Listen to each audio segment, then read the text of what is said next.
மாலை நேரம் நெருங்கி கொண்டிருந்தது.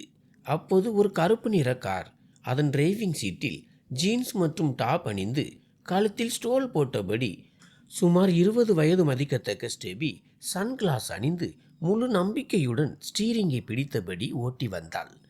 பின் இருக்கையில் அவளது 3 தோழிகள் அமர்ந்திருந்தனர். அவர்கள் உறக்க சிரித்து கொண்டும் மொபைலில் புகைப்படம் எடுத்துக்கொண்டும் கவலையின்றி பேசி கொண்டிருந்தனர். ஸ்டெபி அவர்கள் அனைவருடனும் பேசுவதில் எவ்வளவு மூழ்கி போயிருந்தாள் என்றால், முன்னால் இருந்த போலீஸ் சோதனை சாவடி அவள் கண்ணில் தாமதமாகத்தான் பட்டது. அட, முன்னாள் போலீஸ் என்று ஸ்டெபிக்கு அருகில் இருந்த இருக்கையில் அமர்ந்திருந்த பூஜா கூறினாள். ஸ்டெபி காரின் வேகத்தை குறைப்பதற்கு முன்பே ஒரு கான்ஸ்டபிள் கையை உயர்த்தி காரை நிறுத்த சொன்னார். ஸ்டெபி விருப்பமில்லாமல் பிரேக் போட்டாள். கண்ணாடியை கீழே இறக்கி லேசான கோபத்துடன், உங்களுக்கு என்ன பிரச்சனை, என் காரை ஏன் நிறுத்தினீர்கள் என்று கேட்டாள்.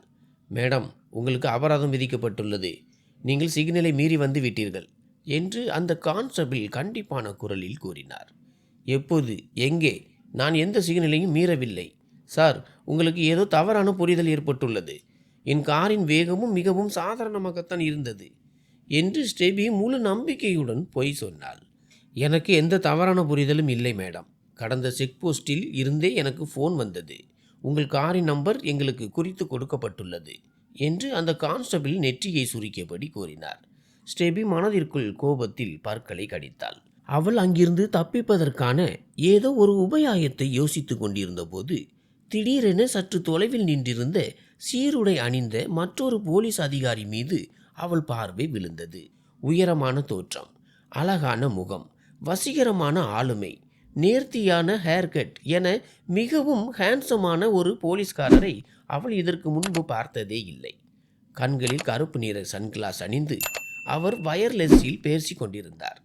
அவரது ஆளுமையில் ஒருவித கம்பீரம் தெரிந்தது. ஸ்டெபியின் கூர்மையான பார்வை அவரது சட்டையின் முன்பக்கத்தில் இருந்த பேட்ஜ் மீது விழுந்தது. அதில் அவரது பெயரும் பதவியும் எழுதப்பட்டிருந்தது, SP ராஜதுரை. இதை படித்த உடனே அவள் மூளையில் ஒரு யோசனை மின்னியது. அவள் கண்கள் பிரகாசம் அடைந்தன. கவலையுடன் அமர்ந்திருந்த தன் தோழிகளை ஒருமுறை பார்த்துவிட்டு மீண்டும் கான்ஸ்டபிளை பார்த்தாள். உன் மேலதிகாரியின் மனைவியையே நிறுத்தி அபராதம் விதிக்க உனக்கு வெட்கமாக இல்லையா என்று கோபத்துடன் கேட்டாள். என்ன சொல்கிறீர்கள் மேடம் என்று அந்த கான்ஸ்டபிள் அதிர்ச்சியுடன் கேட்டார். அங்கே நிற்கிறாரே SP ராஜதுரை, அவர்தான் என் கணவர் என்று சற்று தொலைவில் நின்றிருந்த SP ராஜதுரையை காட்டி கூறினாள். இதை கேட்டதும் கான்ஸ்டபிள் அப்படியே திகைத்து போனார். அவர் அவர் உங்கள் கணவரா என்று ஆச்சரியத்தில் திணற ஆரம்பித்தார். ஆமாம் என்று ஸ்டெபி முன்னே வந்து மெதுவான குரலில் சொன்னாள். அவருக்கு தெரிவதற்குள் என்னை நிறுத்திய குற்றத்திற்காக அவர் உனக்கு அபராதம் விதிக்கும் முன் நீ என்னை போக விடுவதுதான் உனக்கு நல்லது. கான்ஸ்டபிள் அந்த கண்டிப்பான மற்றும் இரக்கமற்ற அதிகாரியான SP ராஜதுரையை பார்த்தார். யார் ஒரு சிறு தவறை கூட மன்னிக்க மாட்டாரோ அவர்தான் அந்த ராஜதுரை. இதுவோ மிகப்பெரிய தவறு. அவரது மனைவியையே நடுரோட்டில் நிறுத்தி அபராதம் விதிக்க தயாரானது. கான்ஸ்டபிள் பயந்து போனார். அவர் உடனே பின்வாங்கி, மன்னிக்கவும் மேடம், தப்பு நடந்து விட்டது, நீங்கள் செல்லுங்கள், தயவு செய்து சாரிடம் என் பெயரை சொல்லிவிடாதீர்கள் என்று மிகவும் தாழ்மையான குரலில் வேண்டிக் கொண்டார். இல்லையென்றால் சார் என்னை வேலையை விட்டு தூக்கி விடுவார். ஸ்டெபி தன் சிரிப்பை அடக்கி கொண்டு காரை ஸ்டார்ட் செய்தாள். சரி சரி போ, உன் மீது உபகாரம் செய்கிறேன். உன் கடுகடுப்பான பாசை போல நான் கண்டிப்பானவள் அல்ல, மிகவும் மென்மையான மனதுடையவள் என்று கூறி தன் சிரிப்பை அடக்கி கொண்டு அந்த கான்ஸ்டபிளுக்கு பெரிய உதவி செய்ததை போல பாவனை செய்தாள். பிறகு சட்டென்று காரை முன்னால் செலுத்தினாள். இவ்வளவு நேரம் அடக்கி வைத்திருந்த சிரிப்பு இப்போது இதழ்களில் இருந்து வெளிவந்தது. அவள் அந்த கான்ஸ்டபிளை ஏமாற்றுவதில் வெற்றி பெற்று விட்டாள். அடுத்த கணமே அவள் அங்கிருந்து காரை விரட்டினாள். ராஜதுரையை கடந்து செல்லும்போது அவர்கள் அனைவரும் உரக்க சிரித்தனர். ராஜதுரை ஆச்சரியத்துடன் அந்த காரின் எண்ணை குறித்து கொண்டார். பிறகு திரும்பி கான்ஸ்டபிளிடம் வந்தார். நீ அந்த பெண்களை ஏன் போகவிட்டாய்? அவர்கள் சிக்னலை மீறினார்கள் என்று அவரது குரல் மிகவும் கடுமையாக இருந்தது. சார், அது மேடம். கான்ஸ்டபிள் பதற்றத்துடன் பதிலளித்தார். என்ன சொல்கிறீர்கள்? எந்த மேடம் என்று கேட்டார். SP ராஜதுரை தனது புருவங்களை உயர்த்தி அவரை முறைத்து பார்த்தார். சார், உங்கள் மனைவி என்று கான்ஸ்டபிள் சொன்னதை கேட்டதும் ராஜதுரையின் மூளை ஒரு நிமிடம் ஸ்தம்பித்தது. என்ன உளறுகிறாய் என்றார். ஆமாம் சார், அந்த மேடம் தான் சொன்னார்கள் அவர் உங்கள் மனைவி என்று. நான் அவர்களை போக விடவில்லை என்றால் உங்களுக்கு தெரிந்துவிடும் என்றும் பிறகு நீங்களே எனக்கு அபராதம் விதிப்பீர்கள் என்றும் கூறினார்கள் என்று கான்ஸ்டபிள் விளக்கம் அளித்தார். ஆனால் எஸ்பி ராஜதுரையின் முகபாவனையை கண்டதும் ஏதோ விபரீதம் என்பதை உணர்ந்து கான்ஸ்டபிளின் முகம் வெளுத்து போனது. முட்டாளே, என்னிடம் ஒரு வார்த்தை கேட்டிருக்கலாம் அல்லவா? பொய் சொல்லி அந்த பெண் உன்னை ஏமாற்றி விட்டு சென்று விட்டாள். கடந்த 6 மாதங்களாக என்னுடன் பணியில் இருக்கிறாய். எனக்கு இன்னும் திருமணம் ஆகவில்லை என்பது கூட உனக்கு தெரியாதா என்று ராஜதுரை அவரை கண்டித்தார். கான்ஸ்டபிளின் முகம் முற்றிலுமாக வாடிப்போனது. வண்டி சாவியை கொடு என்று ராஜதுரை கண்டிப்பான குரலில் கேட்டார். கான்ஸ்டபிள் உடனே சாவியை எடுத்து அவர் கையில் கொடுத்தார். இனிமேல் யாரிடமும் ஏமாறாதே, கவனமாக பணியாற்று என்று வண்டியில் ஏறியபடி எச்சரித்தார். கான்ஸ்டபிள் உடனே அலர்ட் ஆகி சரி சார் என்று தலையசைத்தார். அந்த பெண்களின் கார் வெகு தூரம் சென்றிருந்தாலும் ராஜதுரை அவர்களை துரத்தி கொண்டு கிளம்பினார். ஒரு சோதனை சாவடியில் நின்று அங்கிருந்த போலீஸ் அதிகாரியிடம் காரின் நம்பரை சொன்னார். அவர் உடனே சார், இந்த கார் இங்கிருந்து இடது பக்கம் சென்றது என்றார். ராஜதுரை உடனே இடது பக்கம் திரும்பினார். வெகு தூரம் சென்ற பிறகு திடீரென ஒரு வீட்டின் முன்னால் அதே கார் நிற்பதை கண்டார். அதிலிருந்து 3 தோழிகள் இறங்கினார்கள். அவர்கள் இறங்கியதும் கார் வேகமாக முன்னேறியது. ராஜதுரை அந்த காரை தொடர்ந்து சென்றார். சுமார் 20 நிமிடங்களுக்கு பிறகு அந்த கார் ஒரு வீட்டிற்குள் நுழைவதைக் கண்டு ராஜதுரை மிகுந்த ஆச்சரியமடைந்தார். கார் உள்ளே சென்றதும் கேட் மூடப்பட்டது. ராஜதுரை தன் காரை நிறுத்திவிட்டு வாசலில் இருந்த வாட்ச்மேனை பார்த்தார். ராஜதுரையை பார்த்த உடனேயே அந்த வாட்ச்மேன் தலைவணங்கி சல்யூட் செய்தார். சார், கார்த்திக் ஐயா வீட்டில் இல்லை என்றார். அவர் கார்த்திக்கை சந்திக்கத்தான் வந்திருப்பார் என்று வாட்ச்மேன் நினைத்தார். இல்லை, நான் கார்த்திக் அங்கிளை பார்க்க வரவில்லை. இப்போது உள்ளே சென்ற அந்த கார் என்று ராஜதுரை வேண்டுமென்றே வாக்கியத்தை பாதியில் நிறுத்தினார். விஷயத்தை புரிந்து கொண்ட வாட்ச்மேன் உடனே, ஓ அதுவா, அது ஸ்டெபி மேடம், கார்த்திக் ஐயாவின் ஒரே மகள் என்றார். சரி, உள்ளே போய் அவர்களை அழைத்து வா. ஆனால் என்னை பற்றி இப்போது எதுவும் சொல்லாதே, புரிகிறதா என்று உத்தரவிட்டார். வாட்ச்மேன் தலைவணங்கி ஸ்டெபியை அழைக்க சென்றார். சிறிது நேரத்திற்கு பிறகு ஸ்டெபி கதவை திறந்தாள். எதிரே ராஜதுரை நிற்பதைக் கண்டு அவளது கண்கள் ஆச்சரியத்தில் விரிந்தன. நீங்கள் என்று திகைப்புடன் அவள் வாயிலிருந்து வார்த்தைகள் வந்தன. என்னாச்சு? ஸ்டெபியின் இந்த அதிர்ச்சியை ராஜதுரை எதிர்பார்த்தார். அதனால் அவர் சாதாரணமாக நின்றார். பிறகு 2 அடிகள் முன்னால் வந்து அவளுக்கு அருகில் நின்றார். என்ன ஆச்சு என் அன்பான மனைவியே? என்னை பார்த்து ஏன் இவ்வளவு ஆச்சரியப்படுகிறாய்? ஏதோ பேயை பார்த்தது போல இருக்கிறதே. பணி முடிந்ததும் நான் வீட்டிற்கு தானே வர வேண்டும். சரி, சாப்பாடு போடு, எனக்கு பசிக்கிறது. இன்று என்ன சமைத்திருக்கிறாய்? அவளது பதற்றத்தை பார்த்து அவர் மனதிற்குள் சிரித்து கொண்டார். ஆனால் வெளியில் மிகவும் தீவிரமாக இருந்தார். என்ன சொல்கிறீர்கள்? யார் மனைவி என்று ஸ்டெபி எச்சிலை விழுங்கி தொண்டையை நனைத்தபடி கேட்டாள். நீயும் நானும் தான். அந்த கான்ஸ்டபிளிடம் நீதானே சொன்னாய் நீ என் மனைவி என்று எஸ்பி ராஜதுரை நிதானமாக பதிலளித்தபடி தன் கைகளை கட்டி கொண்டு நின்றார். ஸ்டெபியின் முகம் முற்றிலும் வெளுத்து போனது. இல்லை இல்லை சார், நான் உங்கள் கான்ஸ்டபிளிடம் அப்படி எதுவும் சொல்லவில்லை. அது அவள் சொன்னதை மாற்ற முயன்ற போது ராஜதுரை குறுக்கிட்டார். மிஸ் ஸ்டெபி, முதலில் நீங்கள் சட்டத்தை மீறினீர்கள், இப்போது பொய்யும் சொல்கிறீர்கள் என்று அவர் எச்சரிக்கும் தொனியில் கூறினார். உங்களுக்கு என் பெயர் கூட தெரியுமா என்று ஸ்டெபி ஆச்சரியத்துடன் கேட்டார். ஆமாம், உன்னை பற்றிய முழு விவரங்களும் எனக்கு தெரியும். உன் அப்பா பெயர் கார்த்திக் பிரதாப். அவர் ஒரு தொழிலதிபர். ஹைவே ரோட்டில் அவருக்கு சிமெண்ட் தொழிற்சாலை இருக்கிறது. உன் அம்மா காலமாகி விட்டார். நீ ஒரே மகள், கல்லூரியில் படித்து கொண்டிருக்கிறாய் என்று அவர் மூச்சு விடாமல் அனைத்தையும் கூறி முடித்தார். ஸ்டெபி கண்கள் விரிய அவரை பார்த்து கொண்டிருந்தாள்.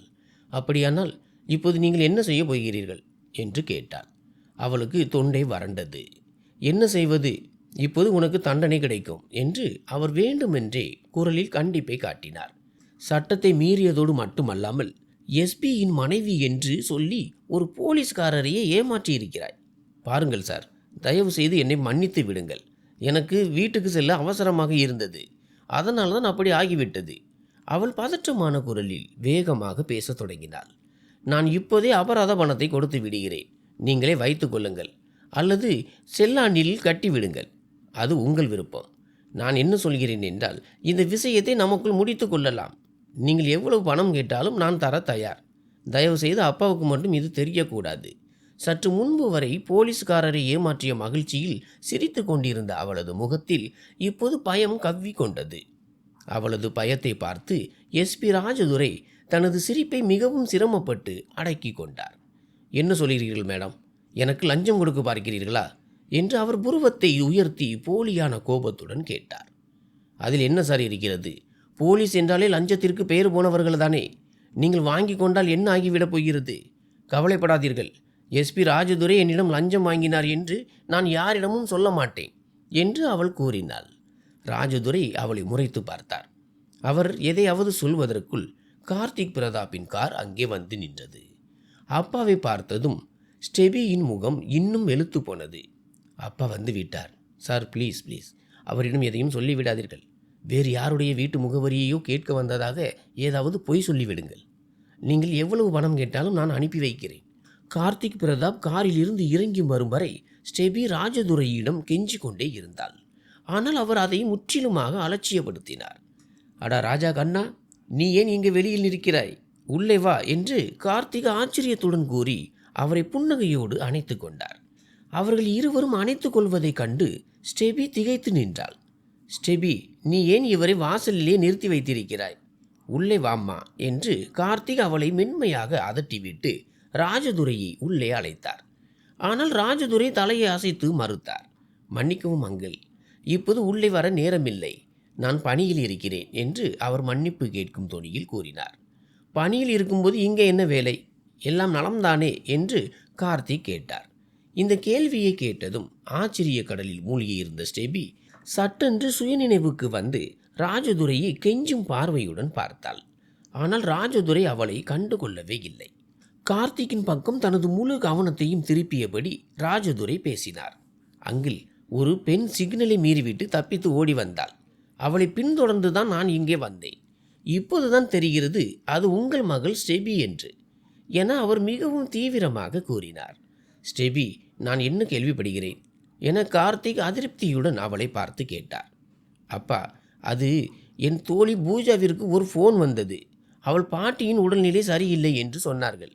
அதனால்தான் வேகமாக ஓட்ட வேண்டியிருந்தது என எஸ்பி ராஜதுரை மீது கோப பார்வையை வீசியபடி ஸ்டெபி பதிலளித்தாள். நீ என்னிடம் இதையெல்லாம் சொல்லவில்லையே, மாறாக எனக்கு லஞ்சம் கொடுக்க முன் வந்தாயே. கார்த்திக் ஏதோ சொல்வதற்கு முன்பே ராஜதுரை இடையில் புகுந்து பேசினார். ஆமாம், அது என் தனிப்பட்ட காரணம். அதை உங்களிடம் ஏன் சொல்ல வேண்டும்? லஞ்சம் கொடுப்பதில் என்ன தவறு இருக்கிறது? லஞ்சம் வாங்குவது தானே போலீஸின் வேலை என இந்த முறை மரியாதையின்றி அவரை முறைத்தபடி ஸ்டெபி கூறினாள். ஸ்டெபி, மரியாதையாக பேசு என கார்த்திக் அவளை அதட்டியதும் அவள் முகத்தை தூக்கி வைத்து கொண்டு அமைதியானாள். எஸ்பி ராஜதுரை தன் அப்பாவிற்கு தெரிந்தவர் என்பது அவளுக்கு இன்னும் அதிக பயத்தை தந்தது. அது மட்டுமன்றி அவள் தடுத்தும் ராஜதுரை அப்பாவின் முன்னால் அனைத்தையும் உளறுவது அவளுக்கு கடும் கோபத்தை உண்டாக்கியது. அப்போது திடீரென அவளுக்கு ஒரு எண்ணம் தோன்றியது. தான் அந்த கான்ஸ்டபிளிடம் அவரது மனைவி என்று பொய் சொன்ன விஷயத்தை இவர் அப்பாவிடம் சொல்லிவிடுவாரோ? கடவுளே, இந்த எஸ்பி அப்பாவிடம் அந்த விஷயத்தை சொல்லிவிட்டால் என் கதி என்னவாகும் என அவள் மனதிற்குள் கடவுளை வேண்டத் தொடங்கினாள். கடவுளே, இந்த மனிதரின் வாயை மேலே திறக்க விடாதே. அந்த விஷயத்தை அவர் மறந்துவிட வேண்டும். அவள் நினைத்தது போலவே நடந்தது. ராஜதுரை மேற்கொண்டு எதுவும் சொல்லாமல் கார்த்திக்குடன் புன்னகைத்தபடி பேசினார். சிறிது நேரத்திற்கு பிறகு, பரவாயில்லை அங்கிள், ஒரு பிரச்சனையும் இல்லை. ஆனால் என்னிடத்தில் வேறு அதிகாரி இருந்திருந்தால் நிச்சயம் நிலைமை மோசமாகி இருக்கும். அவளுக்கு புரிய வையுங்கள். இனிமேல் கவனமாக வாகனம் ஓட்ட சொல்லுங்கள் என்றார். இப்படி கூறிவிட்டு அவர் இயல்பாக கார்த்திக்கிடம் விடைபெற்று தன் காரில் அமர்ந்தார். கிளம்பும்போது ஸ்டெபியை ஒரு முறை பார்த்தார். அவள் முகம் கோபத்தில் சிவந்திருந்தது. ராஜதுரையின் முகத்தை பிராண்டி விடலாம் என்ற ஆத்திரத்தில் அவள் இருந்தாள். பெரிய உத்தமமான போலீஸ் ஆபீசர் வந்துவிட்டார் என மெதுவாக முணுமுணுத்தாள். அப்பா கேட்டுவிட்டால் திட்டு விழும் என்று அவளுக்கு தெரியும். அவள் தாத்தா சண்முகம் என்பவர் ஒட்டுமொத்த கிராமத்தின் ஜமீன்தார். அவருக்கு விஜய் பிரதாப் மற்றும் கார்த்திக் பிரதாப் என 2 மகன்கள் இருந்தனர். மூத்த மகன் விஜய் பிரதாப் 8ஆம் வகுப்பு வரை மட்டுமே படித்திருந்தார். அதற்கு மேல் அவருக்கு படிப்பில் நாட்டமில்லை. அவருக்கு நிலப்புலன்கள் மற்றும் வியாபாரத்தில் தான் ஆர்வம் அதிகம். ஆனால் கார்த்திக் பிரதாப்பிற்கு படிப்பின் மீது பெரும் ஆர்வம் இருந்தது. பல்கலைக்கழகத்தில் படிக்கும்போதே அவருக்கு தன் தோழி நீலிமா மீது காதல் ஏற்பட்டது. அவர்களது குடும்பத்தில் வெளியில் திருமணம் செய்யும் வழக்கம் இல்லை என்பதால் அவர்கள் ரகசியமாக திருமணம் செய்து கொண்டனர். சண்முகத்திற்கு இது தெரிந்தபோது முதலில் மிகவும் கோபப்பட்டார். ஆனால் பிறகு மகனை மன்னித்து விட்டார். இப்படி கார்த்திக் தன் மனைவியுடன் ஜமீன்தார் மாளிகைக்கு வந்தார். ஆனால் விஜய் பிரதாப்பிற்கும் அவரது மனைவிக்கும் ஒரு பயம் இருந்தது. கார்த்திக் பிரதாப்பும் அவரது மனைவியும் அங்கேயே இருந்தால் சொத்துக்களில் பங்குதாரர்களாகி விடுவார்களோ என்று அவர்கள் அஞ்சினார்கள். அதனால் தந்தை இறந்த பிறகு விஜய் பிரதாப் கார்த்திக் பிரதாப்பிடமும் அவரது மனைவியிடமும் சண்டையிட்டு அவர்களை அரண்மனையை விட்டு வெளியேற்றினார். கார்த்திக் பிரதாப் எப்படி தன் கிராமத்தை விட்டு வெளியேற்றினார் என்பது அவருக்கு மட்டுமே தெரியும். தனது சிறுவயது கழிந்த தனது பெற்றோரின் நினைவுகள் நிறைந்த அந்த அரண்மனையை கனத்த இதயத்துடன் அவர் விட்டு சென்றார். கார்த்திக் பிரதாப் நகரத்திற்கு வந்து சிறிய அளவில் தொழில் தொடங்கினார். அதில் அவரது நண்பர் ரகுவீர் அவருக்கு முழுமையாக உதவினார். இந்த நேரத்தில் கடவுள் அவர்களுக்கு ஒரு அழகான பெண் குழந்தையை கொடுத்தார். ஆனால் குழந்தையை பெறும்போது ஏற்பட்ட சில மருத்துவ சிக்கல்களால் நீலிமான் உடல்நிலை மோசமடைந்தது. அதே நேரத்தில் அவர் மரணமடைந்தார். நீலிமான் பிரிவு அவருக்கு பெரிய அதிர்ச்சியை கொடுத்தது. ஏனெனில் அவர் அவளை உயிர் மூச்சாக நேசித்தார். நீலிமா சென்ற பிறகு அவர் மறுமணம் செய்து கொள்ளவில்லை. மாறாக மகள் ஸ்டெபியை வளர்ப்பதிலும் தொழிலை கவனிப்பதிலும் தன்னை ஈடுபடுத்தி கொண்டார். ஸ்டெபியை கவனித்துக் கொள்வதற்காக அவர் சரளா என்ற நடுத்தர வயது பெண்ணை வீட்டில் பணியில் அமர்த்தினார். சரளாவின் கணவர் இறந்திருந்தார். அவருக்கு இந்த உலகில் யாரும் இல்லை. இதன் மூலம் அந்த பெண்ணிற்கு ஒரு ஆதரவு கிடைத்தது. அவரும் ஸ்டெபியை மிகுந்த அன்புடன் கவனித்துக் கொள்ள தொடங்கினார். காலம் மெல்ல மெல்ல நகர்ந்தது. ஸ்டெபிக்கு இப்போது 20 வயதாகிறது. ஒரே மகளாகவும் மிகுந்த செல்லமாகவும் வளர்த்ததால் அவளிடம் பிடிவாதமும் தன்னிச்சையுமான போக்கும் சற்று அதிகமாகவே இருந்தது. அதே நேரத்தில் அவளுக்கு தன் அப்பா என்றால் ஒரு பயமும் உண்டு. கார்த்திக் பிரதாப் அவளது ஒவ்வொரு விருப்பத்தையும் நிறைவேற்றினாலும் தவறான விஷயங்களுக்காக அவளை அதட்டவும் செய்வார். ஸ்டெபி, இன்று பல்கலைக்கழகத்திலிருந்து சீக்கிரம் வந்துவிடு. என் நண்பன் ரகுவீரின் பேரனுக்கு பிறந்த நாள் விழா. மாலை 4 மணிக்கு நாம் அங்கே செல்ல வேண்டும் என்றார் அவர். அவள் மேக்கப் செய்தபடி பையை தோளில் மாட்டிக்கொண்டு கிளம்ப தயாரானாள். அப்பா, நான் அங்கே வந்து என்ன செய்ய போகிறேன்? நீங்களே சென்று வாருங்கள் என்று அவள் சலிப்புடன் கூறினாள். ஏனெனில் இன்று கல்லூரி முடிந்ததும் தோழிகளுடன் ஷாப்பிங் மால் செல்லும் திட்டம் அவளிடம் இருந்தது. ஸ்டெபி, நீ வருவது அவசியம். ஏனென்றால் ரகுவீர் உன்னை வருமாறு விசேஷமாக சொன்னார். அவர்களின் குடும்ப விழாக்களுக்கு எப்போதும் நான் தனியாகவே செல்கிறேன். ஆனால் இன்று நீ என்னுடன் வருகிறாய், அவ்வளவுதான் என்று கார்த்திக் பிரதாப் மிகவும் தீர்க்கமாக சொல்லிவிட்டு மேஜை மேலிருந்த செய்தித்தாளை எடுத்தார். அதன் அர்த்தம் அவர் மேற்கொண்டு விவாதம் செய்ய தயாராக இல்லை என்பதுதான். இந்த அப்பாவே இப்படித்தான், எப்போதும் தன் இஷ்டப்படியே செய்கிறார் என்று கோபத்தில் காலை தரையில் உதைத்தபடி அவள் காரில் சென்றாள். பல்கலைக்கழகத்தில் நேரம் எப்படி போனது என்றே தெரியவில்லை. ஸ்டெபி, இன்று நாம் ஷாப்பிங் செல்கிறோம் அல்லவா என்று வகுப்பு முடிந்ததும் அவளது தோழி பூஜா கேட்டாள். இல்லை நண்பர்களே, இன்று முடியாது. இன்று அப்பாவுடன் ரகுவீர் அங்கிள் வீட்டிற்கு செல்ல வேண்டும் என்று அவள் முகம் பாடி போய் கூறினாள். என்ன ஸ்டெபி, உன்னால் அங்கிளுக்கு மறுப்பு சொல்ல முடியாதா என்று பூஜா முகம் சுளித்தாள். உங்களுக்கு தான் தெரியுமே, அப்பா ஒரு கட்டளையிட்டு விட்டால் அதை நான் செய்தே ஆக வேண்டும் என்று பெருமூச்சு விட்டபடி கூறினாள். அனைவருக்கும் விடைபெற்று விட்டு வீடு திரும்பிய போது அப்பா ஏற்கனவே அலுவலகத்திலிருந்து வந்து அவளுக்காக காத்திருந்தார். அவள் உடை மாற்றிக்கொள்ள தனது அறைக்கு சென்றாள். அவள் ரகுவீர் அங்கிள் வீட்டிற்கு ஏற்கனவே பல முறை சென்றிருந்தாலும் ஒரு விழாவிற்கு செல்வது இதுவே முதல் முறை. அதனால் அந்த விழாவிற்கு ஏற்றவாறு கருப்பு நிற நட்சத்திரங்கள் மின்னும் பட்டு ஃப்ராக் உடையை தேர்ந்தெடுத்தாள். இதுபோன்ற ஆடைகளை அவள் ஆசையாக வாங்கி வைத்திருந்தாலும் அவற்றை அணியும் வாய்ப்பு அரிதாகவே கிடைக்கும். பல்கலைக்கழகத்திற்கு அவள் பெரும்பாலும் ஜீன்ஸ் மற்றும் டாப்களையே அணிவாள். உடை மாற்றிய பிறகு கூந்தலை நேர்த்தியாக சீவி சில முடிகளை மட்டும் ஒரு சிறிய கிளச்சால் பிடித்து மீதமுள்ள கூந்தலை தோள்களில் படரவிட்டாள். மெல்லிய மேக்கப் மற்றும் அந்த உடைக்கு ஏற்ற பெரிய ஜமிக்கிகளை அணிந்த பிறகு கண்ணாடியில் தன்னைத்தானே வியப்புடன் பார்த்து கொண்டாள். செருப்புகளுக்கு பதிலாக மெல்லிய ஹீல்ஸ் காலணிகளை தேர்ந்தெடுத்தாள். விழா ஏற்பாடுகள் வீட்டின் புல்வெளியில் செய்யப்பட்டிருந்தன. ரகுவீர் அங்கிளும் அவரது குடும்பத்தினரும் அவளை அன்புடன் வரவேற்றனர். குறிப்பாக அவரது மனைவி மேகலா ஆண்டி அவளது நெற்றியில் முத்தமிட்டு மனதார பாராட்டினார். அங்கே ராஜதுரையை பார்த்தபோதுதான் அவளுக்கு ஒரு பெரிய அதிர்ச்சி ஏற்பட்டது. அவர் அப்பாவிற்கு தெரிந்தவர் என்பது அவளுக்கு ஏற்கனவே தெரியும். ஆனால் அவர் ரகுவீர் அங்கிளின் மகன் என்பது அவளுக்கு தெரியாது.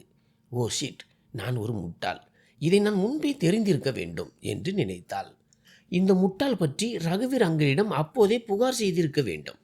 நான் தடுத்தும் அவர் அப்பாவிடம் அனைத்தையும் சொல்லிவிட்டார். ரகுவீர் அங்கிளுடன் அவளுக்கு நல்ல நட்பு இருந்தது. அப்பா ஏதாவது ஒரு விஷயத்திற்கு மறுப்பு தெரிவித்தால் அவள் ரகுவீர் அங்கிளுக்கு ஃபோன் செய்து பரிந்துரை செய்ய சொல்வாள். ரகுவீர் அங்கிள் குடும்பத்தில் யாரெல்லாம் இருக்கிறார்கள் என்பது அவளுக்கு தெரியாது. அதை தெரிந்து கொள்ள அவள் ஆர்வமும் காட்டியதில்லை. கருப்பு ஜீன்ஸ், வெள்ளை சட்டை மற்றும் கருப்பு லெதர் ஜாக்கெட் அணிந்து நேர்த்தியான சிகை அலங்காரத்துடன் ராஜதுரை மிகவும் அழகாக இருந்தார். ஸ்டெபியை பார்த்ததும் அவரது இதழ்களில் ஒரு மெல்லிய புன்னகை அரும்பியது. ஆனால் ஸ்டெபியின் முகபாவனை உடனே மாறியது. அன்று அப்பாவின் முன்னால் அவர் அவளது கௌரவத்தை காப்பாற்றியிருந்தால் என்ன ஆகியிருக்கும்? இது போன்ற கடுகடுப்பான அதிகாரிகளை அவளுக்கு அறவே பிடிக்காது. அதனால் அவள் தன் முகத்தை திருப்பிக் கொண்டாள். பிறகு இரவு உணவின் போது அனைவரும் மேஜையை நோக்கி சென்றபோது அவள் நண்பன் கிஷோரின் அழைப்பை ஏற்க ஒரு பக்கமாக வந்தாள். கிஷோர் அவளது பல்கலைக்கழக நண்பன் மற்றும் மிக நெருக்கமானவன். 5 நிமிடங்கள் பேசிவிட்டு அவள் அங்கிருந்து நகர முயன்றபோது ராஜதுரை அங்கே வந்தார். எப்படி இருக்கிறீர்கள் மிஸ் ஸ்டெபி? மீண்டும் எந்த சிக்னலையும் மீறவில்லை என்று நம்புகிறேன் என அவர் சிரித்தபடி கேட்டார். ஆனால் ஸ்டெபிக்குள் கோபம் கொழுந்துவிட்டு எரிந்தது. நான் சிக்னலை மீறினால் உங்களுக்கு என்ன? மீறினாலும் அதற்கான அபராதத்தை கட்ட என்னிடம் வசதி இருக்கிறது என அவரை முறைத்தபடி காரமான சொற்களால் பதிலளித்தாள். ஆமாம் ஆமாம், கார்த்திக் அங்கிளின் பணத்தை தாராளமாக செலவு செய்யுங்கள், அவருக்கு அதில் கவலை இருக்காது. ஆனால் நான் உனது எதிர்காலத்தை கருதி சொல்கிறேன். ஏனென்றால் அப்பாவை போல கணவனும் தன் பணத்தை வீணாக்க விடுவான் என்பதற்கு எந்த உத்தரவாதமும் இல்லை என அவர் குறும்புடன் சிரித்தபடி சொன்னார். இதை கேட்டு ஸ்டெபி கொதித்து போனாள். ஓ ஹலோ மிஸ்டர், நீங்கள் கவலைப்பட தேவையில்லை. என் கணவன் என்னை செலவு செய்ய விடுவாரா இல்லையா என்பது எனக்கும் அவருக்குமான பிரச்சினை.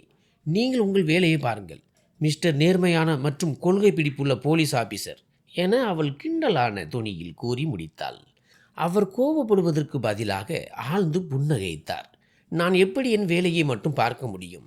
இந்த கவலை எனக்குத்தானே இருக்க வேண்டும் மேடம் என அவர் அர்த்தமுள்ள வார்த்தைகளுடன் அவளை ஊடுருவி பார்த்தபடி சொன்னார். என்ன சொல்கிறீர்கள் என ஸ்டெபி ஆச்சரியத்துடன் அவரை கேட்டாள். ஒன்றுமில்லை. சரி, நீங்கள் ஏன் இங்கே நிற்கிறீர்கள்? போய் சாப்பிடுங்கள் என தோள்களை குலுக்கிவிட்டு அவர் அங்கிருந்து சென்றார். ஸ்டெபி குழப்பத்துடன் அவரையே பார்த்தாள். பிறகு தலையை உலுக்கி கொண்டு உணவு மேஜையை நோக்கி சென்றாள். அவரது பேச்சின் அர்த்தம் இன்னும் சில நாட்களில் அவளது அப்பா ராஜதுரையின் திருமண விருப்பத்தை பற்றி அவளிடம் கேட்டபோதுதான் சில நாட்களுக்கு முன்பு அவர் பேசியதின் அர்த்தம் அவளுக்கு புரிந்தது. மன்னிக்கவும் அப்பா, எனக்கு அவரை பிடிக்கவில்லை. ஏனென்றால் போலீஸ்காரர்களை எனக்கு பிடிக்காது என்று அவள் கராராக மறுத்துவிட்டாள். கார்த்திக் பிரதாப் சிறிது நேரம் அமைதியாக இருந்தார். பிறகு சொன்னார். ஸ்டெபி, எனக்கு ராஜதுரையை மிகவும் பிடித்திருக்கிறது. தனிப்பட்ட முறையிலும் சரி, அவனது பணியிலும் சரி. அவன் ஒரு சிறந்த மனிதன்.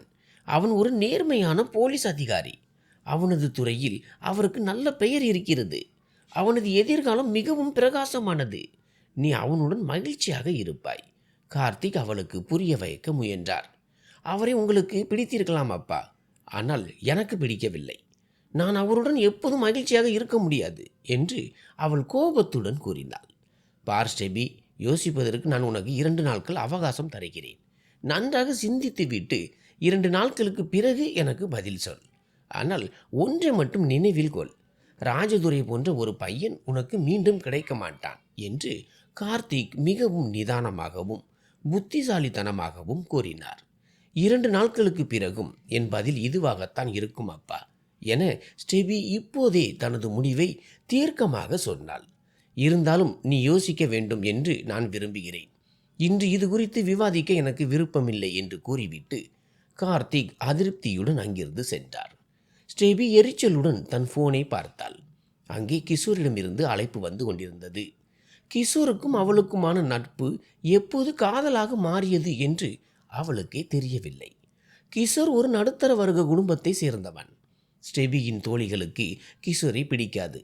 அவன் ஒரு பேராசைக்காரன். உனது பணத்திற்காகவே உன்னை சுற்றி வருகிறான். அவனுக்கும் காதலுக்கும் சம்பந்தமே இல்லை என்று அவர்கள் அவளை எச்சரித்து கொண்டே இருப்பார்கள். ஆனால் ஸ்டெபி அதை நம்ப தயாராக இல்லை. கிஷோர், நீ உன் வீட்டில் சொல்லி பெண் கேட்டு வர சொல்லக்கூடாதா என அனைத்து விஷயங்களையும் சொன்ன பிறகு அவன் கேட்டான். நான் பெண் கேட்க வருகிறேன், ஆனால் உன் அப்பா நிச்சயம் மறுத்து விடுவார். அப்படி நடந்தால் நீ என்னுடன் வந்து நீதிமன்ற திருமணம் செய்து கொள்வாய் அல்லவா என கிஷோர் ஏற்கனவே பல முறை கேட்ட அதே கேள்வியை இன்றும் கேட்டான். இதை அவள் எப்போதும் மறுத்தே வந்திருக்கிறாள். நீ முதலில் பெண் கேட்டு வா, அப்பா என்ன சொல்கிறார் என்று பார்ப்போம். அவர் மறுத்தால் அடுத்த கட்டத்தை பற்றி முடிவெடுக்கலாம் என்று அவள் நிதானமாக சொன்னாள். கிஷோர் உடனே சம்மதித்தான். 2 நாட்களுக்கு பிறகு எஸ்பியின் விருப்பத்தை நான் மறுப்பதாக அப்பாவிடம் சொல்லிவிடுவேன். அதன் பிறகு நீ உன் வீட்டாரை அனுப்பி வை என ஸ்டெபி அவனிடம் கூறினாள். அடுத்த நாள் பல்கலைக்கழகத்தில் அவள் தன் தோழிகளிடம் எஸ்பி ராஜதுரையின் ப்ரொபோசல் பற்றி அவள் சொன்னதை கேட்டதும் அவளது தோழிகள் அனைவரும் கண்கள் விரிய அவளை பார்த்தனர்.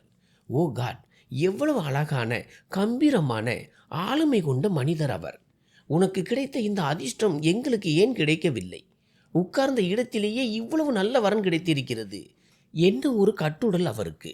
சீருடையில் அவர் இன்னும் ஹேண்ட்ஸமாக இருந்தார் என்று அவர்கள் கூறினார்கள். சிக்னல் மீறிய அன்று அவர்கள் அனைவரும் எஸ்பி ராஜதுரையை பார்த்திருந்தார்கள்.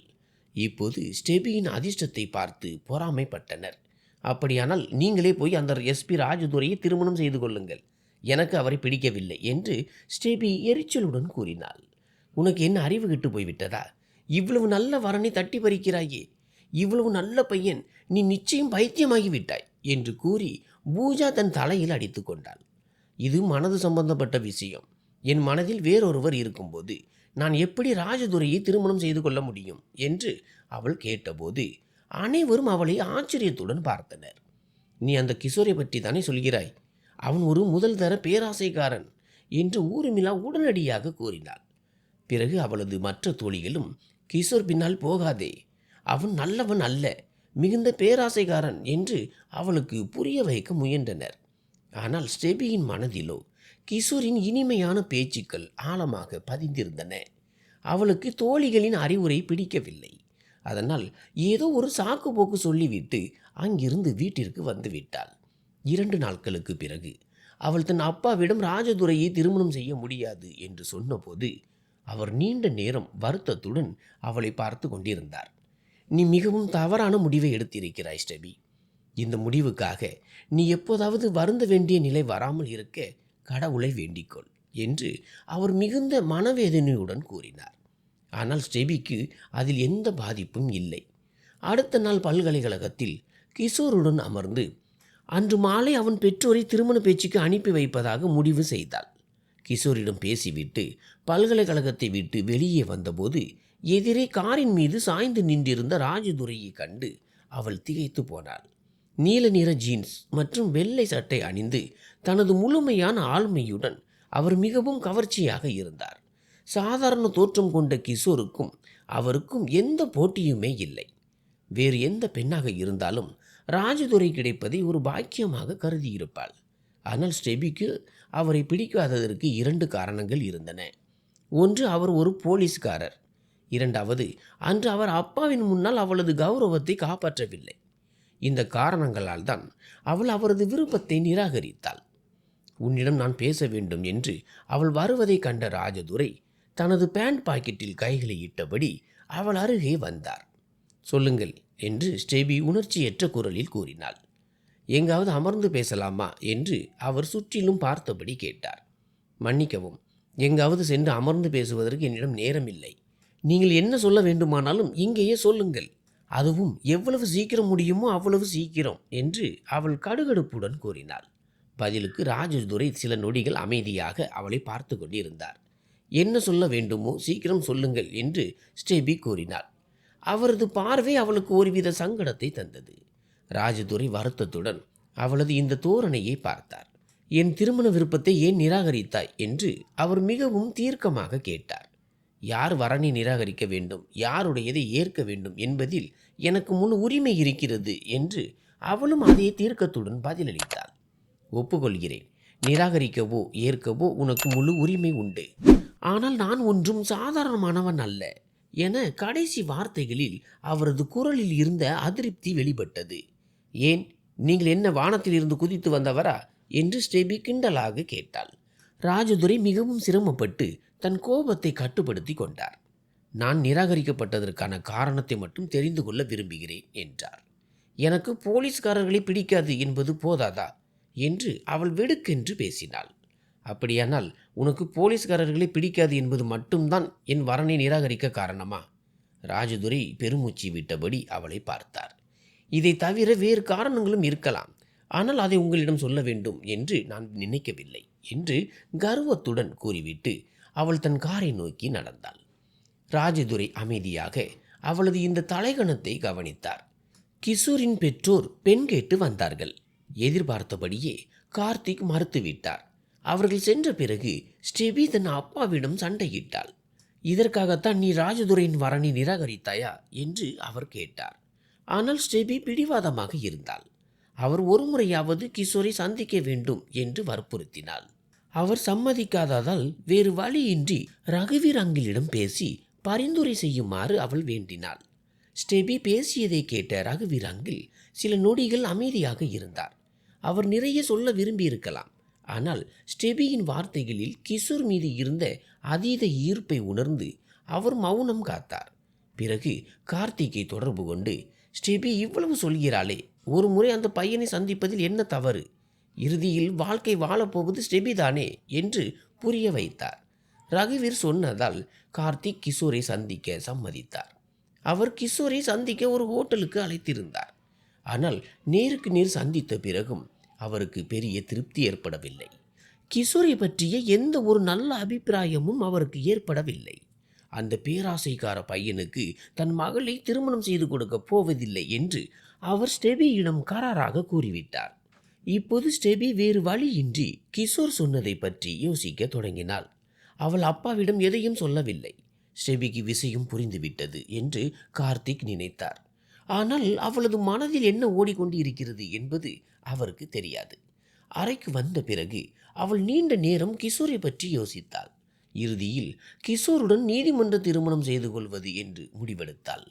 மறுநாள் கிராமத்தில் இருந்து அவளது பெரியப்பா விஜய் பிரதாப்பும் அவரது மனைவியும் கார்த்திக்கை சமாதானப்படுத்த வந்தார்கள். தன் அண்ணனை பிரிந்த துக்கத்தில் இருந்த கார்த்திக் 20 ஆண்டுகளுக்கு பிறகு அண்ணனை கண்டதும் மற்றற்ற மகிழ்ச்சி அடைந்தார். தந்தை இறந்த பிறகும் தம்பியை மாளிகையிலிருந்து வெளியேற்றிய பிறகும் விஜய் பிரதாப் நிலபுலன்களை முழுமையாக கவனித்து வந்தார். தனது முழு கவனத்தையும் ஜமீன்தாரி முறையில் செலுத்தியிருந்தார். அவர் அந்த ஊரின் தலைவராக இருந்தார். அங்கு தீர்ப்புகளை வழங்கியதோடு கிராமம் முழுவதும் தனது ஆதிக்கத்தையும் அதிகாரத்தையும் நிலைநாட்டியிருந்தார். ஆனால் உள்ளுக்குள் ஒரு வெறுமை இருந்தது.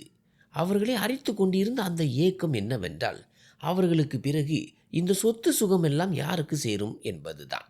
ஏனெனில் அவர்களுக்கு வாரிசு இல்லை. விஜய் பிரதாப்பின் மனைவி மஞ்சுளா தனது குழந்தை இல்லாத குறையை தீர்க்க தனது தம்பி மகன் சுனிலை தன் வீட்டிலேயே வளர்த்து வந்தார். முதலில் வாரிசு கிடைக்கும் என்ற நம்பிக்கையில் இருந்த விஜய் பிரதாப் ஆண்டுகள் செல்ல செல்ல அந்த நம்பிக்கையை மெல்ல மெல்ல இழந்து விட்டார். இப்போது அவர் வாரிசு ஆசையே விட்டுவிட்டார். சுனில் இப்போது நிரந்தரமாக அவர்கள் வீட்டிலேயே தங்க தொடங்கிவிட்டான். முன்பு எப்போதாவது ஓரிரு மாதங்கள் தன் சொந்த வீட்டிற்கு செல்பவன் இப்போது போவதே இல்லை. கார்த்திக் பிரதாப்பிற்கு ஒரு மகள் இருப்பதால் எதிர்காலத்தில் அவர் நிச்சயம் சொத்தில் பங்கு கேட்பார் என்று விஜய் பிரதாப் எண்ணினார். இந்த எண்ணத்துடனேயே அவர் ஒரு திட்டத்தை தீட்டினார்.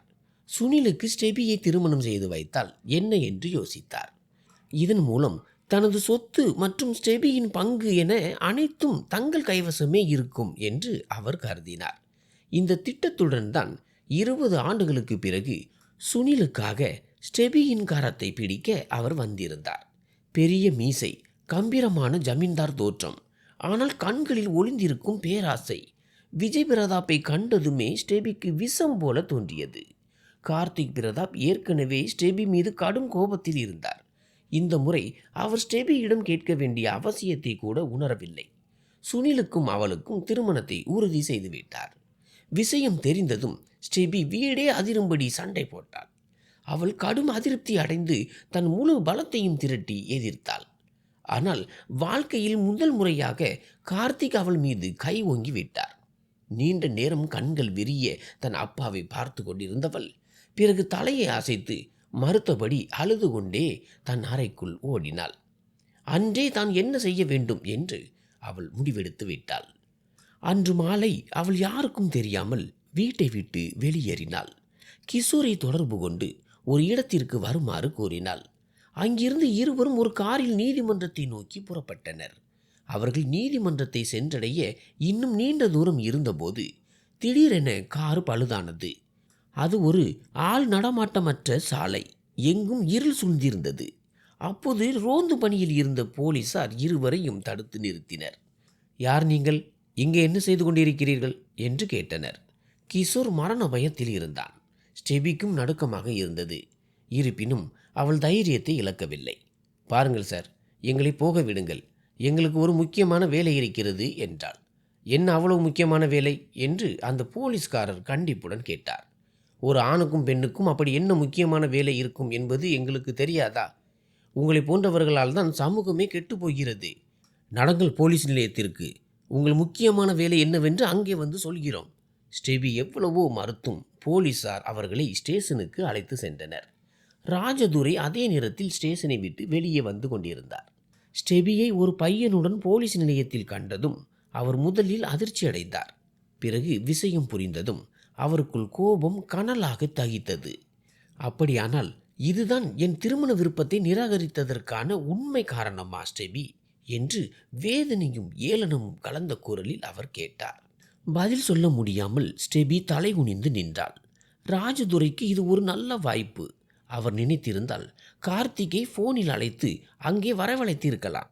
அவர் மகளின் இந்த செயலை அம்பலப்படுத்தி தனக்கு ஏற்பட்ட அவமானத்திற்கு பழி வாங்கியிருக்கலாம். ஆனால் அவர் அப்படி எதுவும் செய்யவில்லை. அவர் ஸ்டெபியை அவளது வீட்டின் வாசலில் இறக்கிவிட்டு சென்றார். அவள் காரில் இருந்து இறங்கும்போது அவர் மிகவும் அழுத்தமாக இதை கூறினார். கடவுள் உன்னை காப்பாற்ற விரும்பியிருக்கிறார். அதனால்தான் நீ தப்பித்தாய் ஸ்டெபி. இல்லையென்றால் நீ எடுக்க துணிந்த அந்த முடிவிற்கு பிறகு நீ எதற்கும் லாயக்கற்றவளாக போயிருப்பாய். அந்த பையனின் குற்ற பின்னணி போலீஸ் ஸ்டேஷனில் இருக்கிறது. அவன் விரித்த வலையில் சிக்கிய முதல் பெண் நீ அல்ல. இதை கூறிவிட்டு அவளது வெளிரி போன முகத்தை கூட பார்க்காமல் அவர் அங்கிருந்து கிளம்பினார். ஸ்டெபி எவ்வளவு அமைதியாக வீட்டை விட்டு வெளியேறினாலோ அவ்வளவு அமைதியாக மீண்டும் வீட்டிற்குள் நுழைந்தாள்.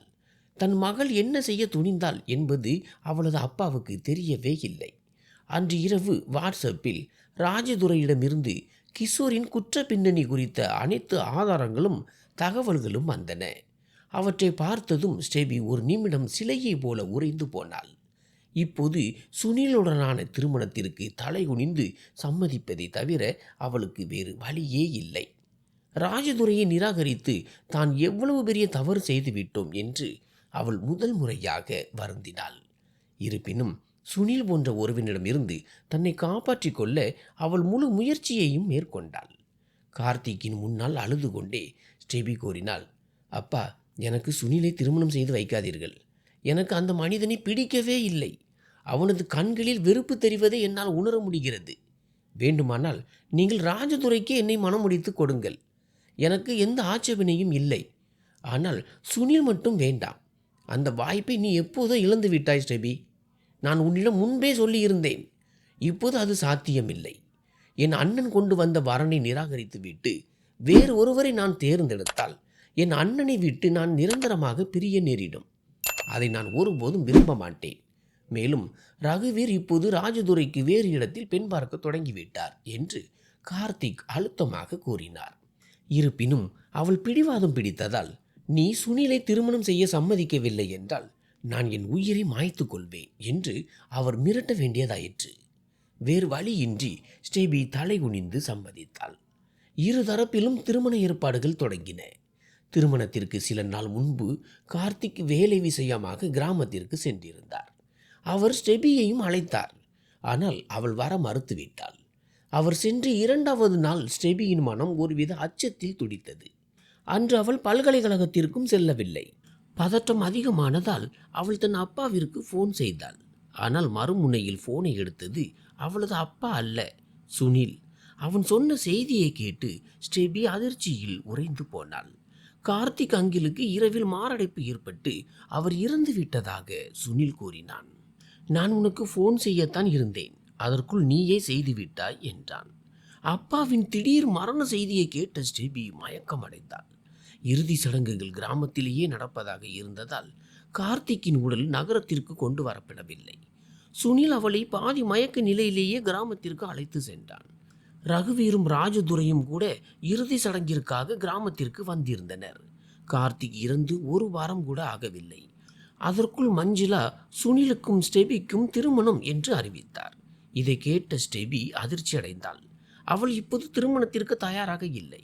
அவளுக்கு சிறிது கால அவகாசம் தேவைப்பட்டது. இது குறித்து விஜய் பிரதாப்பை சமாதானம் செய்ய ஒரு இரவு அவரது அறைக்கு சென்றாள். அவள் கதவை திறக்க போன போது உள்ளே பேசிய பேச்சை கேட்டு அப்படியே உறைந்து நின்றாள். சுனிலுக்கு ஏற்கனவே திருமணமாகி 2 குழந்தைகள் இருந்தனர். ஸ்டெபியின் பங்கிற்கு வரும் நிலங்களை தங்கள் பெயருக்கு மாற்றிக்கொள்வதற்காகவே இந்த திருமணத்தை அவர்கள் நடத்த திட்டமிட்டிருந்தனர். அதன் பிறகு அவளை விவாகரத்து செய்ய அவர்கள் திட்டமிட்டிருந்தனர். அது மட்டுமன்றி தன் அப்பா இவர்களின் இந்த சதியை காதால் கேட்டுவிட்டதாகவும் அந்த அதிர்ச்சியில்தான் அவருக்கு மாரடைப்பு ஏற்பட்டதாகவும் அந்த பேச்சிலிருந்து தெரிய வந்தது. ஸ்டெபியின் காலடியில் பூமி நழுவியது. ஆனால் அவர்களின் எண்ணம் தனக்கு தெரிந்து விட்டதை அவள் காட்டிக்கொள்ளவில்லை. திருமணத்திற்கு முன்பு நகரத்தில் உள்ள வீட்டிற்கு சென்று லாக்கரில் இருந்து நகை மற்றும் பணத்தை எடுத்து வர விரும்புவதாக மஞ்சளாவிடம் சாக்கு போக்கு சொன்னாள். பொதுவாக அவர்கள் சம்மதிக்க மாட்டார்கள். ஆனால் நகை மற்றும் பணத்தை பற்றி கேட்டதும் அவளை செல்ல அனுமதித்து சுனிலையும் கூடவே அனுப்பி வைத்தார்கள். வழிநெடுகிலும் சுனில் தனது கேவலமான பார்வைகளால் அவளை துன்புறுத்தி கொண்டிருந்தான். பலமுறை அவன் அவளை தொடவும் முயற்சி செய்தான். ஆனால் அவள் எப்படியோ தன்னை கட்டுப்படுத்தி கொண்டாள்.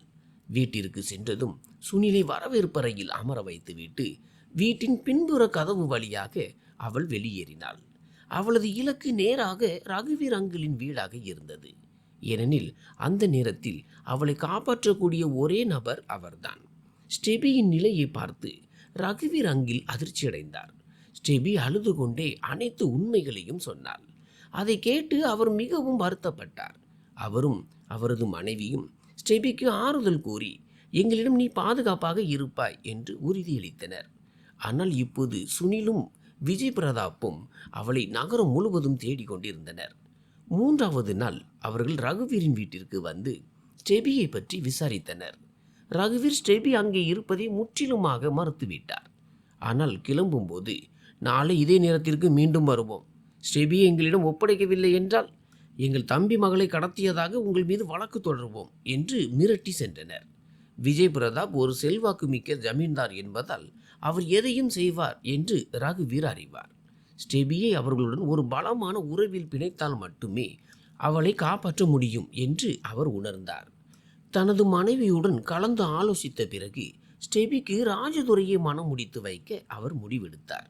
ஆனால் ஸ்டெபி ஏற்கனவே ஒரு முறை ராஜதுரையை மறுத்திருப்பதால் அவள் இப்போது சம்மதிப்பாளா என்பது சந்தேகமே. எனவே ஸ்டெபியிடம் கேட்பது அவசியம் என அவர் கருதினார். அதற்கு ஸ்டெபி தலைகுனிந்து மிகுந்த வெட்கத்துடன், அங்கிள், அன்று ராஜதுரையின் வரனை மறுத்தது நான் செய்த மிகப்பெரிய தவறு. இப்போது எனக்கு எந்த ஆட்சேபனையும் இல்லை. என் வாழ்க்கை குறித்து முடிவெடுக்கும் உரிமையை உங்களிடமே ஒப்படைக்கிறேன் என்றாள். ரகுவீரும் அவரது மனைவி மேகலாவும் அவளது பதிலால் மகிழ்ச்சி அடைந்தனர். ஆனால் இந்த விஷயம் ராஜதுரைக்கு தெரிந்ததும் அவர் கோபத்தில் தன் இடத்தில் இருந்து எழுந்து நின்றார்.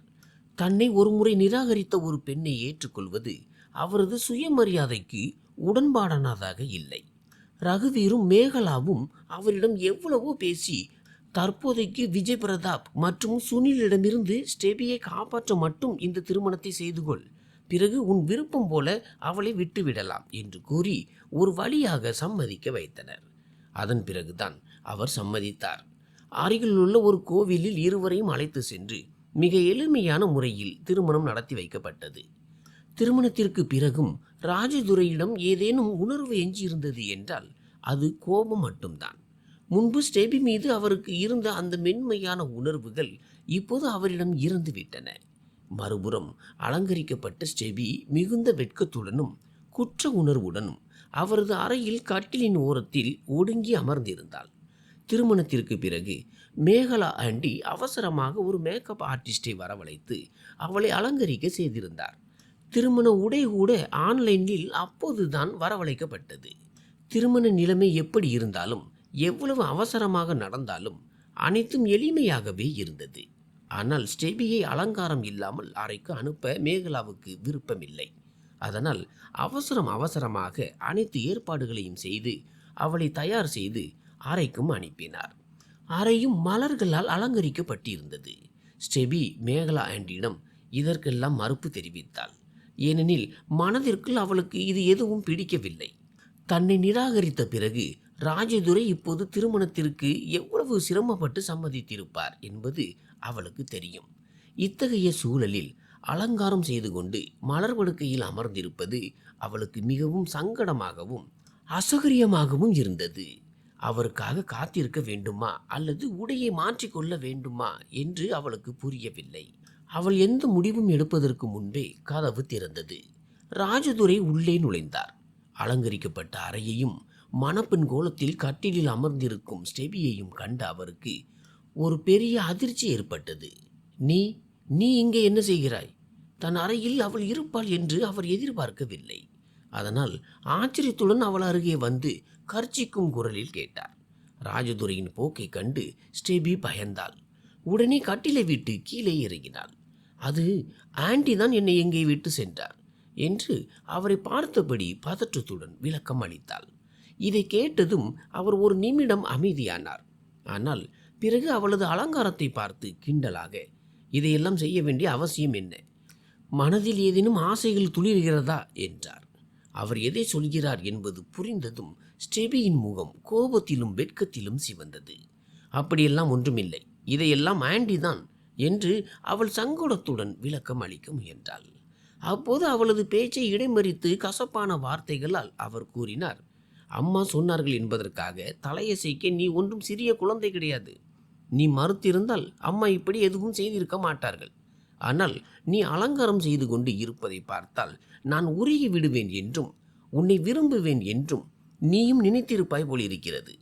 இது போன்ற பகற்கனவுகளை உன் மனதில் இருந்து எடுத்துவிடு மேடம்.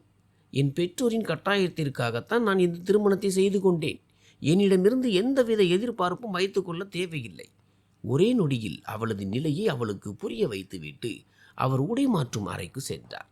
ஸ்டெபி அவமானத்தில் உறைந்து போய் நின்றார். ஒருவரால் நிராகரிக்கப்படும் போது ஏற்படும் அந்த வலியும் எரிச்சலும் எப்படி இருக்கும் என்று இப்போதுதான் அவளுக்கு புரிய தொடங்கியது. அவர் உடை மாற்றிக்கொண்டு வெளியே வந்தபோது அவள் இன்னும் அங்கேயே மௌனமாக நின்று கொண்டிருந்தாள். ஆனால் ராஜதுரைக்கு அவளை பற்றி இப்போது கவலை எதுவும் இல்லை. அதனால் அவளை அலட்சியம் செய்துவிட்டு மலர்களால் அலங்கரிக்கப்பட்டு இருந்த கட்டிலை நோக்கி சென்றார். அவர் வெறுப்புடன் அந்த படுக்கை விரிப்பின் ஒரு மூலையை பிடித்து தூக்கி எறிந்தார். அது அறையின் ஒரு மூலையில் போய் விழுந்தது. மலர்கள் அறை முழுவதும் சிதறின. கல் சிலையாக நின்று கொண்டிருந்த ஸ்டெபிக்கு அவர் அந்த விரிப்பையும் மலர்களையும் அல்ல, தன்னையே தூக்கி எறிந்தது போல தோன்றியது. பிறகு அவர் ஒரு பக்கம் படுத்துக்கொண்டு இரவு விளக்கையும் அணைத்து விட்டார். சிலையாக நின்றிருந்த ஸ்டெபியிடம் ஒரு சிறிய அசைவு ஏற்பட்டது. அவள் பெருமூச்சு விட்டாள்.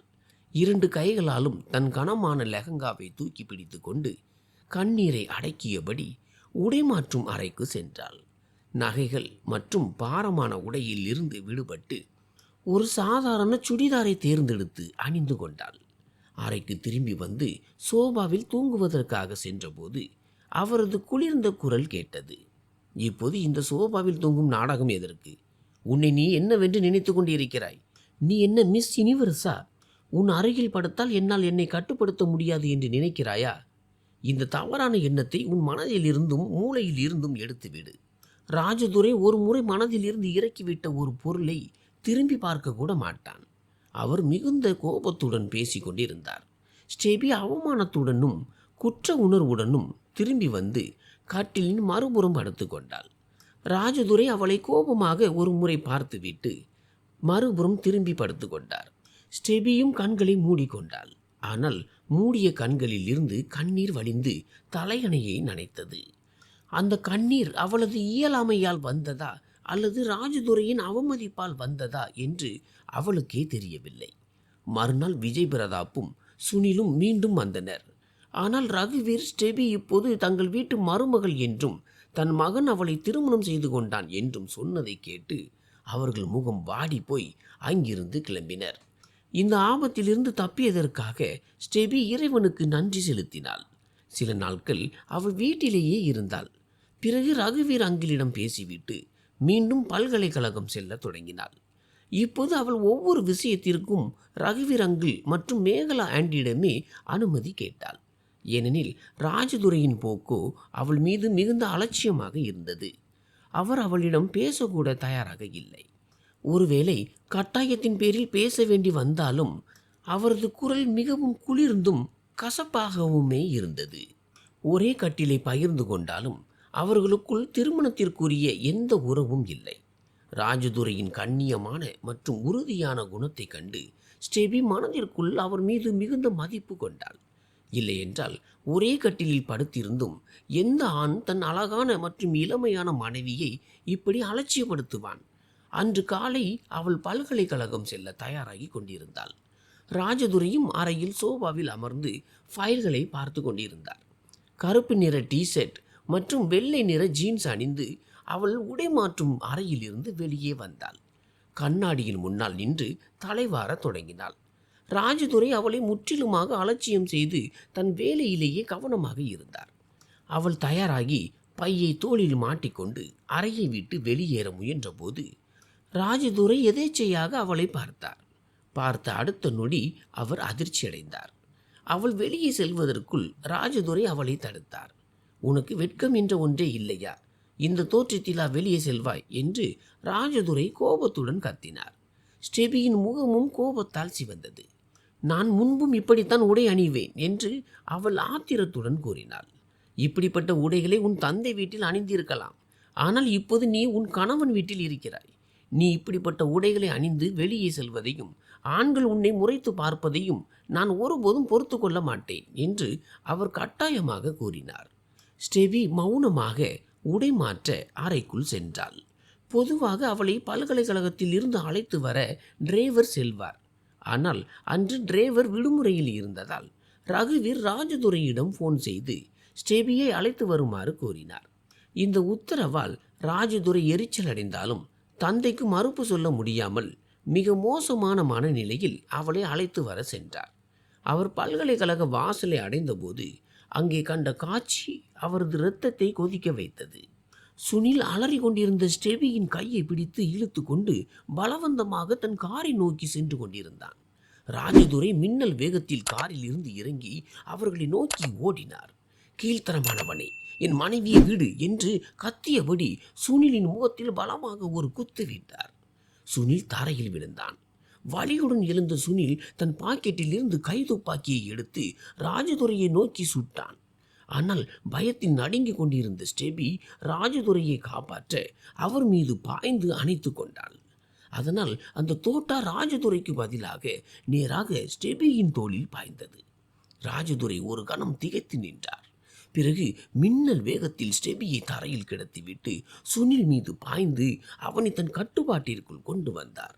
போலீஸ் வரும் வரை இவனை பிடித்து வைத்திருங்கள் என்று அங்கிருந்தவர்களிடம் கூறிவிட்டு மயங்கி கிடந்த ஸ்டெபியை நோக்கி ஓடினார்.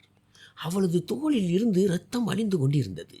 அவளை காரில் தூக்கி போட்டுக்கொண்டு அதிவேகமாக மருத்துவமனைக்கு விரைந்தார். வழியிலேயே தன் குழுவினரை அழைத்து சுனிலை கைது செய்ய உத்தரவிட்டார். மருத்துவர்கள் அவளது தோளில் இருந்த தோட்டாவை அகற்றிவிட்டனர். ஆனால் அதிக இரத்தப்போக்கு காரணமாக அவளுக்கு இன்னும் நினைவு திரும்பவில்லை. ரகுவீரும் மேகலாவும் பதற்றத்துடன் மருத்துவமனைக்கு வந்தனர். ராஜதுரை மருத்துவமனையின் தாழ்வாரத்தில் அங்கும் இங்கும் நடந்து கொண்டிருந்தார். அவரது இதயம் படபடவென்று துடித்தது. உடல் முழுவதும் கோபம் கொழுந்து விட்டு எரிந்தது. அவர் மருத்துவமனையில் இருந்ததற்கு ஸ்டெபி மட்டுமே காரணம்.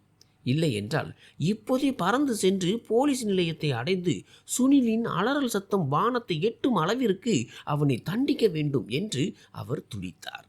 பிறகு ஸ்டெபிக்கு நினைவு திரும்பியது.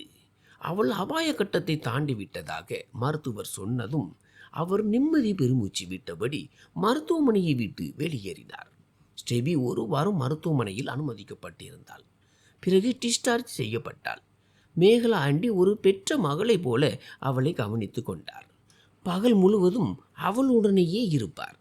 இரவு நேரத்தில் ராஜதுரையிடம் அவளை பத்திரமாக பார்த்து கொள்ளும்படி அறிவுறுத்திவிட்டு செல்வார். ஸ்டெபியின் தோளில் இருந்த காயம் காரணமாக தூக்கத்தில் தெரியாமல் அவள் மீது பட்டுவிடக்கூடாது என்பதற்காக ராஜதுரை சோபாவில் தூங்கினார். இன்று விடுமுறை நாள். அவர் சற்று தாமதமாக உறங்கி எழுந்தபோது குளியலறையின் திறந்த கதவு வழியாக ஸ்டெபி ஒரு சிறிய மர ஸ்டூலில் அமர்ந்திருப்பதை பார்த்தார். காயமடைந்த வலது கையை அசைக்க முடியாமல் ஒரு கையாலேயே கூந்தலில் ஷாம்பு போட அவள் போராடி கொண்டிருந்தாள். அவர் சிறிது நேரம் அவளையே பார்த்து கொண்டிருந்தார். பிறகு மற்றொரு ஸ்டூலை எடுத்து அவள் அருகே அமர்ந்து அவள் கையில் இருந்த ஷாம்பு பாட்டிலை வாங்கினார். ஸ்டெபி ஒரு கணம் திகைத்து போனாள். ஆனால் எதுவும் பேசவில்லை. அவர் மிகவும் மென்மையாக அவளது கூந்தலில் ஷாம்பு போட்டு பிறகு கூந்தலை நன்றாக அலசி ஒரு துண்டால் சுற்றினார்.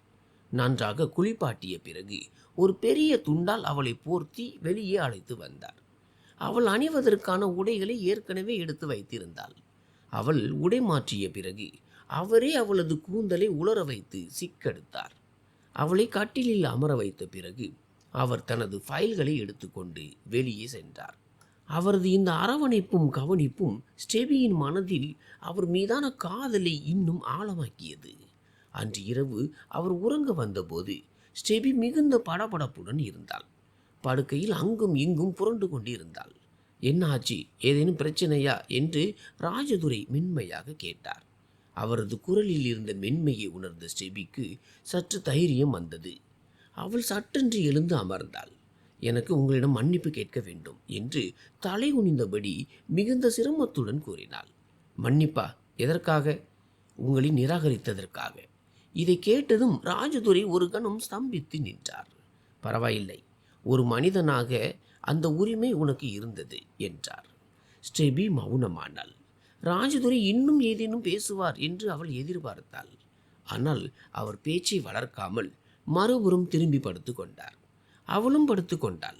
ஆனால் 2 சொட்டு கண்ணீர் அவளது கண்களில் இருந்து நழுவி தலையணையை நனைத்தது. இப்போது அவள் ராஜதுரையின் அன்பிற்காக ஏங்கத் தொடங்கினாள். அவரது நெருக்கத்திற்காக அவளது மனம் தவித்தது. ஆனால் ராஜதுரை இந்த உறவில் முதல் அடியை எடுத்து வைக்கவில்லை. திருமணத்தன்று அவர் சொன்ன வார்த்தைகள் அவளது காதுகளில் ஒலித்தன. ராஜதுரை மனதில் இருந்து இறக்கிவிட்ட ஒரு பொருளை திரும்பி பார்க்க கூட மாட்டான். அப்படியானால் நான் உண்மையிலேயே அவரது மனதில் இருந்து இறங்கிவிட்டேனா? ஸ்டெபியின் தோல் காயம் இப்போது குணமாக தொடங்கியது. அவள் தன் வேலைகளுடன் ராஜதுரையின் வேலைகளையும் செய்ய தொடங்கினாள். சரிதா பார்த்து கொள்வார், நீ செய்ய வேண்டாம் என்று அவர் பல முறை தடுத்தார். முதலில் அவள் அதை கேட்காதது போல இருந்தாள். பிறகு ஒரு நாள் சொன்னாள், ராஜதுரை, தயவு செய்து என்னை தடுக்காதீர்கள். உங்கள் வேலைகளை செய்வது எனக்கு பிடித்திருக்கிறது. இதை கேட்டு ராஜதுரை திகைத்து போனார். அவளது கண்களில் மறைந்திருக்கும் காதலை அவர் ஏற்கனவே வாசித்திருந்தாலும் வேண்டுமென்றே கேட்டார். ஏன் ஏன் உனக்கு அது பிடித்திருக்கிறது? தெரியவில்லை என்று சுருக்கமாக பதிலளித்து அவள் தலை குனிந்தாள். காரணத்தை சொல்ல வேண்டும், இல்லை என்றால் என் வேலைகளை உன்னை செய்ய விட மாட்டேன். அவரது பிடிவாதத்தை கண்டு அவள் விதியற்று போனாள். உங்களை எனக்கு பிடித்திருக்கிறது என்று விரல்களை நெரித்தபடி சற்றென்று கூறிவிட்டாள். ராஜதுரை தன் புன்னகையை சிரமப்பட்டு மறைத்து கொண்டார். பிடித்திருக்கிறதா? காதல், அன்பு என்று எதுவும் இல்லையா என்று அவர் அழுத்தமாக கேட்டார். காதல் இருக்கிறது, மிகவும் அதிகமாக இருக்கிறது என்று அவள் வேகமாக சொன்னாள். ராஜதுரையின் இதழ்களில் ஒரு மெல்லிய புன்னகை அரம்பியது. லவ் யூ டூ என்று அவர் அவளது காதருகில் கிசுகிசுத்ததும் அவள் முகம் மலர்ந்தது. ஒரு நிம்மதியான புன்னகை. ராஜதுரையின் அந்த 3 வார்த்தைகள் அவளுக்கு ஒரு புதிய வாழ்க்கையை கொடுத்தன. உங்களிடம் ஒரு வேண்டுகோள், தயவு செய்து என்னை ஒருபோதும் கிஷோரை வைத்து குத்தி காட்டாதீர்கள். அவன் மீது எனக்கு காதல் இல்லை, வெறும் ஈர்ப்பு மட்டுமே இருந்தது. அதற்காக இப்போது நான் மிகவும் வருந்துகிறேன் என்று மெதுவான குரலில் கூறினாள். ராஜதுரை அவளை தன் பக்கம் இழுத்து மென்மையான குரலில் சொன்னார், நான் உன்னை ஒருபோதும் குத்தி காட்ட மாட்டேன். பிறகு சிறிது இடைவெளி விட்டு, கேள், இப்போது எனக்கு அனுமதி உண்டா? பல நாட்களாக என்னை கட்டுப்படுத்தி கொண்டிருந்தேன். ஆனால் உனது காதலை சொன்ன பிறகு உன்னை விட்டு விலகி இருப்பது மிகவும் கடினமாக இருக்கிறது என்றார். ஸ்டெபி எதுவும் சொல்லாமல் வெட்கத்தால் சிவந்த தன் முகத்தை அவரது மார்பில் சாய்த்து கொண்டாள். அவளது வாழ்க்கையின் ஒரு அழகான தொடக்கம் ஆரம்பமாகிவிட்டது. அந்த நொடியில் இருவரும் தங்கள் உணர்வுகளை மௌனமாக ஏற்றுக்கொண்டனர். ஒரு நிம்மதி, ஒரு நம்பிக்கை, ஒரு புதிய தொடக்கம். ரகுவீரும் மேகலாவும் அவர்களை ஒன்றாக கண்டு மிகுந்த மனநிறைவு அடைந்தனர். மருமகளின் மலர்ந்த முகமும் மகனின் முகத்தில் இருந்த அமைதியும் அனைத்தும் சரியாக இருப்பதை உணர்த்தின. சில நாட்களுக்கு பிறகு ராஜதுரை வீடு திரும்பிய போது சுனில் இறந்த செய்தியை கொண்டு வந்தார். சிறையிலேயே சுனிலுக்கு மாரடைப்பு ஏற்பட்டது. இவ்வளவு நடந்த பிறகும் ஸ்டெபிக்கு மனதில் எந்த வருத்தமும் இல்லை. சுனில் இறந்த பிறகு விஜய் பிரதாப் மீண்டும் ஒரு முறை ஸ்டெபியை சந்திக்க வந்தார். தன் தவறுக்காக மன்னிப்பு கேட்டு அவளது பங்கிற்குரிய நில ஆவணங்களை அவளிடம் ஒப்படைத்தார். ஸ்டெபி அவரை பெருந்தன்மையுடன் மன்னித்து விட்டாள். ஏனெனில் கடவுள் ராஜதுரையின் வடிவில் அவளுக்கு இவ்வளவு சிறந்த வாழ்க்கையை கொடுத்திருக்கும் போது தன் வாழ்க்கையில் ஒரு புதிய மாற்றத்திற்கு காரணமாக இருந்த அந்த மனிதரை அவளால் மன்னிக்க முடிந்தது. ராஜதுரை மற்றும் ஸ்டெபியின் திருமண வாழ்க்கை இப்போது மெல்ல மெல்ல வேகம் எடுக்க தொடங்கியது. காலை நேரங்கள் பெரும்பாலும் ராஜதுரையின் மெல்லிய அதட்டலுடைய தொடங்கும். ஆறிப்போன டீ மற்றும் ஸ்டெபியின் அப்பாவியான விளக்கம். நீங்கள் தான் தாமதமாக எழுந்தீர்கள். ஆனால் டீயின் முதல் மலலையை அருந்தியதும் ராஜதுரையின் கோபம் மறைந்துவிடும். அவர் பேசாமல் புன்னகைத்தபடி அவளது கையை பிடித்து இழுத்து தன் அணைப்பிற்குள் சேர்த்து கொள்வார். அவரது இதழ்களில் விரியும் அந்த புன்னகை அவர் தன் வாழ்க்கையின் இந்த அழகான தருணங்களில் எவ்வளவு நிம்மதியை உணர்கிறார் என்பதை சொல்லும். ஸ்டெபி அந்த புன்னகையை பார்ப்பாள். அதுவே அவளது நாளின் மிகப்பெரிய வெற்றியாக இருக்கும். சில நேரங்களில் ராஜதுரை வேண்டுமென்றே ஃபைல்களை வீட்டிற்கு எடுத்து வருவார். வரவேற்பறையில் அமர்ந்து வேலை செய்வார். ஸ்டெபி அருகிலேயே இருக்க வேண்டும் என்பதற்காக. அவள் தண்ணீர் அல்லது பழங்கள் தருவதற்காக செல்வாள். ராஜதுரை நிமிர்ந்து பார்க்காமலேயே இங்கேயே உட்கார் என்பார். ராஜதுரை ஃபைல்களில் கவனமாக இருப்பார். ஸ்டெபி அமைதியாக அவரை ரசித்து கொண்டிருப்பாள். இருவரும் மௌனமாக ஒன்றாக அமர்ந்திருப்பார்கள். ஆனால் அந்த மௌனத்திலும் ஒரு நெருக்கம் இருந்தது. ஸ்டெபி இப்போது ராஜதுரையின் விருப்பு வெறுப்புகளை புரிந்து கொண்டாள். சர்க்கரை குறைவாக காஃபி, அயன் செய்த உடைகள் மற்றும் சத்தமில்லாத சூழல். பதிலுக்கு ராஜதுரையும் அவளிடம் எல்லையற்ற அன்பை பொழிந்தார். அவர் இப்போது சொல்லாமலேயே அவளது பையை தூக்கி செல்வார். பல்கலைக்கழக வாசலில் அவளுக்காக காத்திருப்பார். ஒருவேளை தாமதமானால், களைப்பாக இருக்கிறதா, வா, இன்று உனக்கு பிடித்த ஐஸ்கிரீம் சாப்பிடலாம் என்று மட்டும் கேட்பார். சில நேரங்களில் சிறிய ஊடல்களும் நடக்கும். அவளை அழைத்து செல்ல ராஜதுரை தாமதமாக வந்தால் அவள் சினுங்குவாள். ராஜதுரை அவளது கோபத்தை பார்த்து மன்னிப்பு கேட்க வேண்டும் என்பதை புரிந்து கொள்வார். ஒரு சாக்லேட் அல்லது ஒரு சாதாரண மன்னிப்பு போதுமானதாக இருக்கும். இந்த இனிப்பான தருணங்களில் காதல் என்பது வெறும் வெளிப்பாட்டில் மட்டுமல்ல, அன்றாட பராமரிப்பிலும் அக்கறையிலுமே ஆழமானது என்பதை இருவரும் புரிந்து கொண்டனர். அவர்களின் உறவு இப்போது கட்டாயமானது அல்ல, அது நம்பிக்கை மற்றும் பிணைப்பாக மாறிவிட்டது. நன்றி.